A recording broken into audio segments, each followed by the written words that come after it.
7월 28일 수요일에 오신 여러분들을 주의 이름으로 축복합니다. 오늘도 함께 기도함으로 말미암아 우리가 주님의 뜻을 찾아가고 주님의 뜻을 이뤄가는 예담 가족들이 되어지기를 간절히 원합니다. 오늘 우리에게 주시는 하나님의 말씀은 시편 18편 27절에서 30절에 있는 말씀입니다. 시편 18편 27절에서 30절에 있는 말씀입니다. 제가 봉독해 올리겠습니다. 주께서 공고한 백성은 구원하시고 교만한 눈은 낮추시리이다. 주께서 나의 등불을 켜시며 여호와 내 하나님이 내 흑암을 밝히시리이다. 내가 주를 의리하고 적군을 향해 달리며 내 하나님을 의지하고 담을 뛰어넘나이다.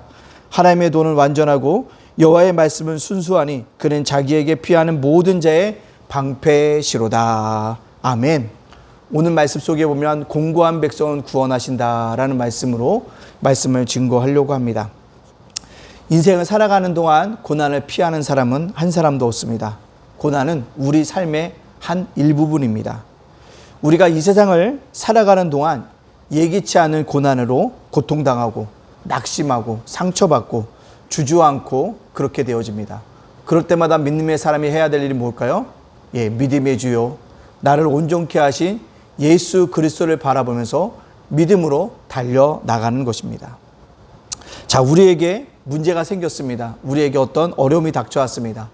문제만 바라보면 문제만 점점 커집니다. 어려움만 더 커진다는 거죠. 우리가 해야 될 게 뭘까요?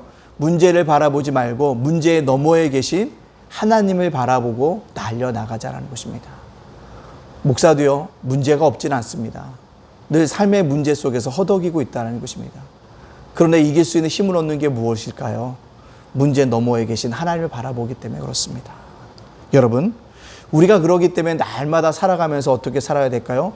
절대 긍정의 믿음을 가지고 살아가야 합니다. 하나님이 나를 이런 어려움에, 나를 이런 문제를 던져놓으시고 나를 싫어하시기 아니라 나를 위한 하나님의 놀라운 계획과 섭리가 있기 때문이다. 그걸 믿어야 되는 거죠. 그게 절대 긍정의 믿음입니다. 또 그런 믿음을 가지고 우리가 뭐합니까? 살아나가야 한다라는 사실입니다. 시편 18편은요, 우리가 이번 주 내내 월요일, 화요일, 수요일까지 오늘 새벽까지 계속 살펴봤던 말씀인데 특별히 제 마음속에 저에게 큰 도전과 위로를 줬던 말씀이 바로 27절에 있는 말씀입니다. 주께서 공고한 백성은 구원하시고, 공고하다라는 것, 어려움을 당하고 있다라는 것입니다. 힘들고 정말 짜증나는 일의 연속이라는 거 말씀하고 있다는 사실입니다. 저와 여러분이 그런 처지에 있을 때 우리를 구원해 줄 분은 내가 아니라 누구라고요? 하나님이심을 우리가 굳건하게 믿고 나아감으로 말미암아 구원의 하나님을 만날 수 있는 저와 여러분이 되어져야 한다라는 사실입니다. 따라서 공고한 백성은요, 오늘만 있는 것이 아니라 어제도 있었고 과거에도 있었다는 것입니다. 그런데 그들이 어떻게 그것을 극복해 나갈 수 있었을까요? 믿음의 선진들은 그 공고한 순간에 어떻게 살아갈 수 있었을까요? 그것은 뭡니까? 주님이 구원을 믿고 오늘 하루도 최선을 다해서 오늘 하루도 나에게 주어진 그 일들을 묵묵히 감당함으로 말미암아 그 일들을 이루어갔다는 사실을 볼 수가 있습니다. 그러기서 뭐 해야 될까요? 공고한 백성 하나님께 구원하시기 위해서 철저히 우리가 하나님 앞에서 낮아져야 합니다. 하나님 앞에서 뭐합니까? 겸손해져야 한다는 사실입니다. 하나님이 우리가 낮아지고 겸손해지고 작아졌을 때 하나님은 정말로 우리를 마음으로 만져주시고 우리를 높여주신다는 것입니다. 따라서 우리가 어떻게 됩니까? 공고한 때 더욱더 자기를 낮추고 겸손하게 살아가야 합니다. 인간의 약점이 무엇입니까? 교만입니다. 인간은요, 남보다 조금 가졌으면 교만합니다. 인간은요, 남보다 조금 지식이 높으면 교만합니다. 남들보다 조금 명예를 가졌으면 교만합니다. 그것이 우리들에게 있다는 사실입니다. 그럴 때 결코 하나님은 우리를 뭐합니까? 구원해 주지 않습니다. 스스로를 낮추고 스스로가 겸손해졌을 때 하나님만의 참 도움이라고 고백할 때 하나님께서 우리를 도와주시고 있다라는 겁니다. 여러분, 하나님이 공고한 자들요 구원해 주십니다. 그러기 위해서 어떻게 합니까? 우리가 낮춰야 합니다. 이스라엘 백성이 430년 동안 애굽에 종살이했습니다. 그들의 마음이 공고하게 되어졌습니다. 마음이 깨어지고 슬픕니다. 어찌할 바를 모릅니다. 하루하루가 살아가는 것이 지옥입니다. 그리고 자기가 어떻게 이 땅에서 존재해야 될 가치가 없는 존재인 것을 깨달으면서 스스로가 무너져 내리고 있습니다. 그때 그들이 무엇을 합니까? 부르짖잖아요. 뭐라고 부르짖습니까? 주님, 나를 이 고난에서 구원하여 주시옵소서. 이 고난 가운데 머물러 있을 수 없사오니 우리를 건져 주시옵소서. 건져 주시옵소서. 나는 이 힘과 능력으로 이런 환경을 바꿔갈 수 없습니다라고 스스로 낮아지고 스스로가 겸손해졌을 때 그렇게 부르짖었더니 하나님께서 뭐합니까? 구원하여 주신다는 거죠. 그래서 출애굽기 2장 23절에도 뭐라고 합니까? 여러 해 후에 애굽 왕이 죽었고 이스라엘 백성은 고된 노동으로 말미암아 탄식하며 부르짖으니 그 고된 노동으로 말미암아 부르짖는 소리가 하나님께 상달된지라. 얼마나 괴롭고 얼마나 힘들었으면 탄식하며 부르짖겠습니까? 그 부르짖음이 하나님께 상달된다. 그들이 탄식하면서 부르짖을 때 뭐라고요? 나는 잘됐다가 아니죠. 주여, 나는 망하게 됐습니다. 나는 아무 능력이 없습니다. 나는 아무런 존재 가치가 없습니다.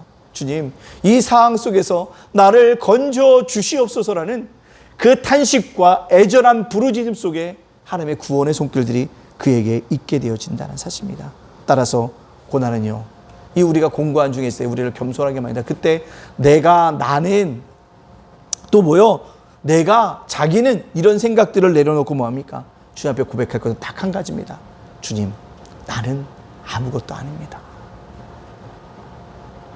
교회가 어렵습니다. 목사의 삶도 궁핍합니다. 그럼에도 불구하고 내가 하나님께 부르짖는 것입니다. 뭐요? 주님, 저는 아무것도 아닌 것을 깨닫게 되어집니다. 그 고백을 내가 뭐 할 수밖에 없어요. 할 수밖에 없게 되어진다는 것입니다. 여러분, 우리가 공고한 백성은 구원하신다는 이 하나님의 약속을 믿고 우리가 공고한 중에 나를 낮추고 나를 겸손하게 하여 줌으로 말미암아 구원의 하나님을 만날 수 있는 우리 예담 가족들이 되어지기를 간절히 원합니다. 여러분들, 공고한 중에 나는 아무것도 아닙니다. 나는 아무것도 할 수 없사오니 하나님, 이 공고한 중에 나를 구원하여 주시옵소서. 주님 말이 나를 참으로 도와주실 분입니다라고 고백함으로 나감으로 말미암아 공고한 가운데서 참 기쁨들을 얻고 공고한 가운데서 참 행복들을 얻어가고 공고한 중에 하나님의 구원해 하시는 그 하나님을 찬양하고 나아갈 수 있는 저와 여러분이 되어지기를 간절히 원합니다. 따라서 공고한 자를 구원하신다는 이 하나님의 대단한 이 말씀을 붙잡고 기도하기를 원합니다. 그것이 저와 여러분들이 해야 될 일인 것을 꼭 깨닫고 함께 나아가기를 원합니다. 예단가정 여러분들, 우리가 함께 예배드리지 못하지만 여전히 하나님의 사랑과 은혜는 우리에게 지속적으로 흘러 넘쳐나고 있습니다. 그 사랑을 꼭 붙잡기를 원합니다. 뜻을 정하기를 원합니다. 내가 하나님만 섬기겠다고 뜻을 정하십시오. 그리고 정한 시간에 하나님 앞에 기도하십시오. 찬양하십시오. 예배드립시오. 이번 주 오늘 제가 큐티 새벽 예배를 올리면서 한 찬양을 올렸습니다. 선한 능력으로 살아가자는 선한 능력으로의 찬양을 제가 올려놨습니다. 꼭 그 찬양을 들으심으로써 말미암아 팬데믹 가운데 무더위 가운데서 지쳐가는 영혼들이 선한 능력으로 다시 한번 일어날 수 있는 우리 예담 가족들이 다 되어주시기를 주님의 이름으로 축복합니다. 아멘. 기도하겠습니다. 사랑의 하나님, 감사합니다. 오늘 주셨던 말씀 우리가 마음에 새기게 하여 주시옵소서. 공고한 백성을 구원하신 그 하나님을 우리가 맛볼 수 있도록 인도하여 주시옵소서. 그러기도 철저히 내가 낮아지고 겸손해짐으로 말미암아 나는 아무것도 할 수 없습니다. 나는 아무런 가치가 없습니다. 난 아무것도 아닙니다. 오직 하나님만이 구원하실 수 있음을 고백함으로 말미암아 공고한 중에 참 기쁨을, 공고한 중에 참 행복을, 공고한 중에 하나님의 구원을 맛볼 수 있는 믿음의 백성들로 살아갈 수 있도록 인도하여 주시옵소서. 연일 계속되는 팬데믹과 아버지 하나님 무더위로 인해서 우리가 심신이 지쳐가지 않도록 인도해 주시고 그리스도인으로서 아버지 크리스찬으로서의 아버지 믿음의 여유를 가지고 선한 능력의 찬양을 맛봄으로 말미암아 평안함을 누리고 나아갈 수 있도록 인도하여 주시옵소서. 주님, 우리 성도들이 흩어져 있습니다. 마음을 모으게 하여 주시고 주님을 사모하게 하여 주시고 주님이 그 언함없이 나를 사랑하신 것을 꼭 기억하며 주님과 함께 동행할 수 있는 예단 가족들 되어줄 수 있도록 인도하여 주시옵소서. 저도 오늘 치열하게 살 것입니다. 오늘 주님의 은혜 가운데 은혜를 바라보며 살 것입니다. 하나님 도와주시고 인도하여 주시옵소서. 오늘도 주님께서 우리와 함께 있을 줄로 믿고 예수님의 이름으로 축복하며 기도합나이다. 아멘.